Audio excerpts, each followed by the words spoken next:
આગાહી વચ્ચે ગીર સોમનાથ જિલ્લામાં વરસાદની શરૂઆત। વેરાવળ શહેર અને આસપાસના વિસ્તારોમાં વરસાદ વરસી રહ્યો છે। વરસાદના આગમનથી ગ્રામ્ય વિસ્તારમાં ખેડૂતોમાં ખુશીનો માહોલ।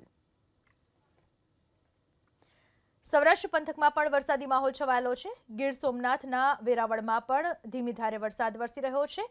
વરસાદને કારણે ગ્રામ્ય વિસ્તારમાં ખેડૂતો ખુશ થઈ ચૂક્યા છે, કારણ કે ખેતરમાં વરસાદી પાણી આવતા વાવણીની શરૂઆતની તૈયારી ખેડૂતોએ કરી લીધી છે।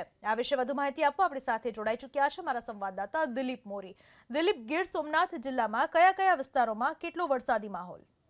જી, વાત કરવામાં આવે તો ગીર સોમનાથ જિલ્લામાં માત્ર હાલ વેરાવળ શહેર અને આસપાસનો વિસ્તાર છે ત્યાં અત્યારે વરસાદી માહોલ જામ્યો છે। ગઈકાલે પણ અહીંયા પર ગાઢ વાદળો છવાયા હતા, ઝાપટા સ્વરૂપે વરસાદ ખાબક્યો હતો, પરંતુ ખેડૂતોને ગઈકાલે નિરાશા મળી હતી, કારણ કે ગઈકાલે વરસાદ ન ખાબક્યો। જો કે આજે વહેલી સવારથી વેરાવળ શહેર હોય કે આસપાસનો ગ્રામ્ય વિસ્તાર હોય ત્યાં સામાન્ય ધીમી ધારે વરસાદની શરૂઆત થઈ હતી અને ત્યારબાદ ધોધમાર ક્યાંક તો ક્યાંક ધીમી ધારે વરસાદ જોવા મળી રહ્યો છે।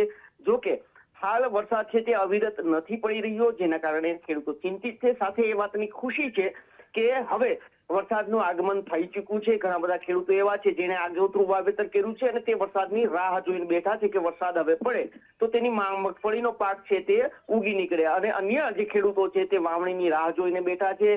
સારો વરસાદ, પ્રથમ વરસાદ સારો થાય તેવી આશા સેવી રહ્યા છે। જો કે હવે ધીમી ધારે પણ વરસાદની શરૂઆત થઈ છે, જેને લઈને ખેડૂતોને એક આશા બંધાણી છે કે હવે ગીર પંથકમાં મેઘરાજાએ એન્ટ્રી કરી લીધી છે। જી, આભાર આપનો તમામ માહિતી બદલ। ગીર સોમનાથ પંથકમાં વરસાદી માહોલ છવાયેલો છે। વેરાવળ શહેર અને આસપાસના વિસ્તારમાં વરસી રહ્યો છે વરસાદ।